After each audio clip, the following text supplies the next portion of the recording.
Hello student, कैसे हैं आप सब। एक बार पुनः शिव कोचिंग क्लासेस पर स्वागत है। उम्मीद करता हूं आप सब अच्छे होंगे, मस्त होंगे, बेहतर होंगे, आपकी पढ़ाई भी बेहतर चल रही होगी। बच्चों, क्लास 11th केमिस्ट्री में चैप्टर 4 चल रहा है, जिसमें आज आप लोग सीखने वाले हैं sp3d2 संकरण।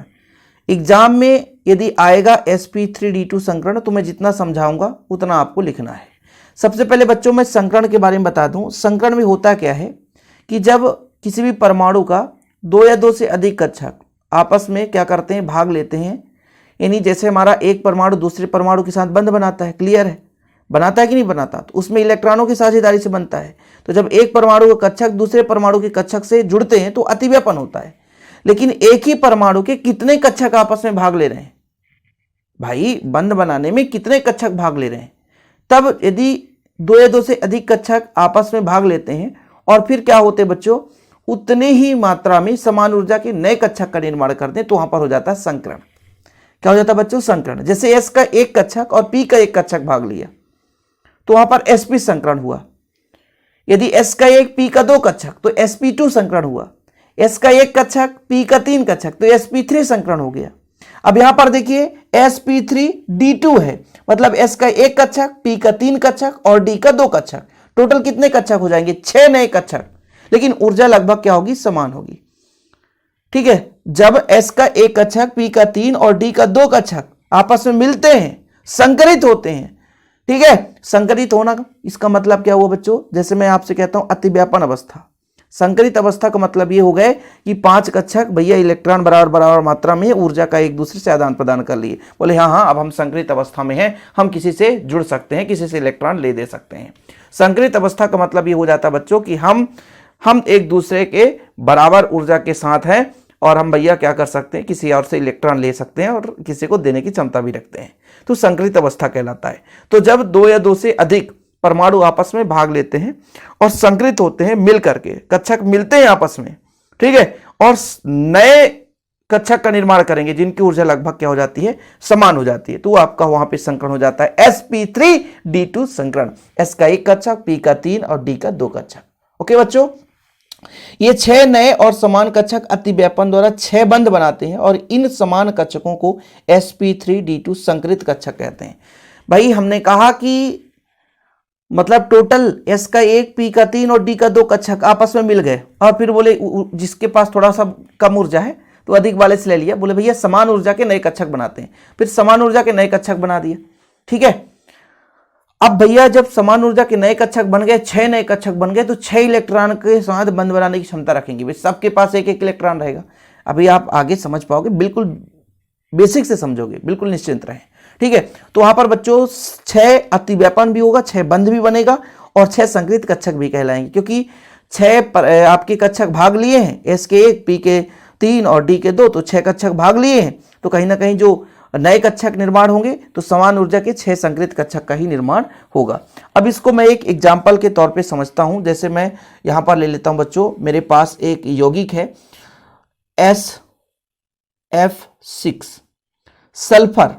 सल्फर का परमाणु क्रमांक आप बताओ। सल्फर का परमाणु क्रमांक 16। इलेक्ट्रॉनिक विन्यास निकालो तो 1s2, ठीक है, 2s2, 2p आपका कितना होता बच्चों, 6, सही है, फिर 3s2, 3p, टोटल 16 है, 2 2 4 4 6 10, 10 2 12, 12 हो गया ना, 12 4 16।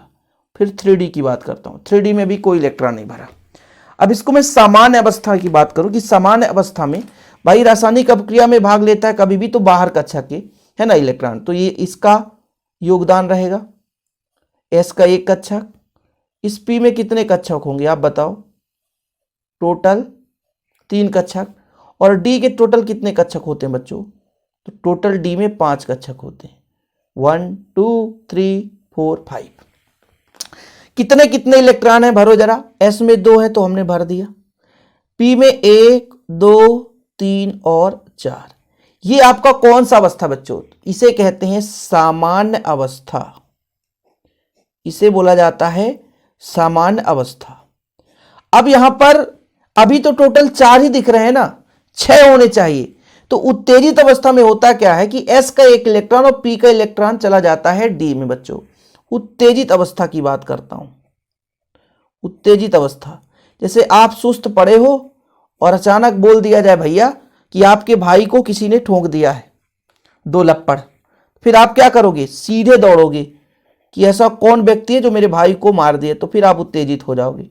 अब यहाँ पर इलेक्ट्रॉन उत्तेजित होते हैं तो हमेशा अपने स्थान को छोड़कर कहीं और जाने की कोशिश करेंगे, तो किसके पास जा पहुंचेंगे? डी के पास जा पहुंचेंगे। देखिएगा, इसका एक इलेक्ट्रॉन निकलता है और एक इसका, बाकी तो जिसमें जितने हैं, तो ये आपका बच्चों उत्तेजित अवस्था हुआ। उत्तेजित अवस्था मतलब यहां से यहां तक पहुंच गए। अब जब ये आपस में यदि ऊर्जा अधिक कम है, ऊर्जा का आदान प्रदान कर लिए, तो वो कहला जाते हैं संकरित अवस्था। संकरित अवस्था मतलब कौन कौन से कक्षक संकरण में भाग ले रहे हैं? तो एक ये कक्षक है भैया, कक्षा नहीं, कक्षक है ना, और 2 इसके कक्षक, और भैया इसमें टोटल 5 कक्षक हैं, लेकिन अभी सभी के सभी भाग नहीं लेंगे, एक सब में एक एक इलेक्ट्रॉन है ना। तो यहां पर मैं आपसे कह दूं कि ये जो संकरित अवस्था है, केवल और केवल यहां से यहां तक ही भैया ये संकरित अवस्था कहलाते हैं। ठीक है, संकरित अवस्था नोट डाउन कर लो। संकरित अवस्था भाई साहब, संकरित अवस्था केवल और केवल इतने ही 6 कक्षक ही भाग ले रहे हैं संकरण में, इससे ज्यादा नहीं है। इसके बाद जो आपका एक अवस्था मिलता है बच्चों, वो कहलाता है अति व्यापन अवस्था। क्या कहलाता है? अति व्यापन अवस्था। अति व्यापन अवस्था, एस में आपके पास 1 इलेक्ट्रॉन है, पी में सब में एक इलेक्ट्रॉन है बच्चों, और डी में यदि बात करें तो 2 कक्षक में एक इलेक्ट्रॉन है। अब इस बार जैसे यहां पर 6 फ्लोरीन जुड़ रहा है, तो 1 फ्लोरीन यहां पर, 1 फ्लोरीन यहां पर, 1 फ्लोरीन यहां पर, 1 फ्लोरीन यहां पर, एक इलेक्ट्रॉन दे करके हर जगह जुड़ गए बच्चों। तो यहां पर देखो एस का कक्षक और एफ का पी कक्षक, यहां पर पी और एफ का पी कक्षक इस प्रकार से अतिव्यापित हो रहे हैं फ्लोरीन। तो 6 बंध का भी निर्माण करेंगे। कितने बंध का बच्चों? 6 बंध का निर्माण करते हैं। ये आपको लिखना पड़ेगा, इसमें कोई कंप्रोमाइज नहीं है, इतना ध्यान रखना। अब जरा ध्यान दो, यहां पर टोटल बच्चों 6 कक्षक हैं। 100% में किसका कितना परसेंट हिस्सेदारी होगा? बताओ जरा, 100% में किसका कितना हिस्सेदारी होगा? आप ही बताओ। तो यहां पर प्रकृति लिख दिया जाता है 16.66 एस की बच्चों, पी की आपकी बच्चों 49, जैसे 100 में छठा भाग आप निकालोगे, छठा भाग तो कितना हो जाएगा? 16×85, छठा भाग कितना हो जाए टोटल? हाँ 3 दूनी 6, ठीक है। तो 6 एक कम 6 भाग दे देते हैं ना, तो यहाँ पर बचेगा 4, फिर 6 हो जाएगा ना, 16×6 96, तो 6 से जाएगा 6×6 36, फिर आपका 4 लगभग, फिर आएगा 6, फिर 6 आएगा। तो ये देखो एक भाग का मतलब 16.66, और डी का 2 है तो दुगना कर दो, और पी का 3 है भाई sp3d2, तो ये आपका लगभग 16×3 48, और फिर इसका करोगे तो 1 पॉइंट और बढ़ जाएगा। तो ये इसकी परसेंटेज होती है बच्चों। तो फिलहाल आप लोगों ने ये चीज़ समझ लिया, एग्जाम्पल के रूप में ये आपको समझना जरूरी है भाई, इसको आपको करना ही पड़ेगा, इधर उधर भागने की जरूरत नहीं है, ये आपको नोट डाउन करना। स्क्रीनशॉट ले लिया करो बच्चों, यदि इसका आप नोट्स नहीं ले पा रहे हैं, हालांकि नोट्स मैं बहुत ही सिंपल वे से आपको प्रोवाइड कराता हूं, 100 रुपीज़ चार्ज लगता है, प्रॉपर रूप से नोट्स आपको मिल जाते हैं। कॉन्टैक्ट नंबर है 9685299149। ये क्लियर है बच्चों, इतना कंप्लीट है। डिस्क्रिप्शन पे हमारे ऐप का लिंक में मिल जाएगा, वहां से हमारे आप ऐप को डाउनलोड कर सकते हैं। ये मैंने आकृति बता दी अष्टफल की, बंद कोण 90 डिग्री बनता है इनमें, प्रकृति भी बता दी बच्चों। एग्जाम्पल के रूप में आप फिर इसके बाद इसको लिखेंगे, ये आपका एग्जाम्पल है। इसके बाद संरचना बता दीजिए, यहाँ पे संरचना सही लिखा है, ठीक। यहां पर संरचना बनता है अष्टफल की। अष्टफल की अभी फिलहाल यहां पर साधारण से आप समझ लो, जैसे मान लीजिए सल्फर है और इसके फ्लोरीन, टोटल कितने फ्लोरीन है? तो टोटल फ्लोरीन अभी, तो ये बंद बना दो भैया इनके साथ,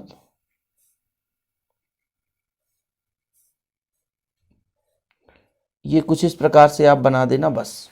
बाकी अष्टफल की बड़ा लंबा चौड़ा डायग्राम है, ठीक है। एग्जाम में इतना आप कर दोगे बच्चों काफ़ी है, इतना आप डायग्राम संरचना बना देना, क्योंकि यार भाई 11th क्लास के पर्पज से मैं बता रहा हूँ कि आपको एनुअल एग्जाम में यदि क्वेश्चन पूछ दिया जाए sp3d2 संकरण, फिर आपको भटकना ना पड़े, बढ़िया आप इतना लिखना, इसके बाद इसका अभिलक्षण बता देना, इसके बाद एग्जाम्पल, आप एक एग्जाम्पल तो समझाना पड़ेगा तो एक एग्जाम्पल इतना समझा देना बच्चों, इसके बाद उसकी संरचना बना देना, बस खत्म कहानी। इतने में आपको बराबर नंबर मिल जाएंगे। ओके, तो आज के लिए इतना ही। डिस्क्रिप्शन पे हमारे ऐप का लिंक मिल जाएगा, डाउनलोड कर लेना। यदि नोट्स लेना तो फिर से कॉन्टैक्ट नंबर दे देता हूँ 9685299149, 9685299149। प्रॉपर रूप से नोट्स दिए जाते हैं बच्चों, एक छोटा सा अमाउंट लिया जाता है ताकि हमारा भी हेल्प हो सके और आपकी भी बेहतर रूप से तैयारी हो सके। ओके, जय हिंद, वंदे मातरम।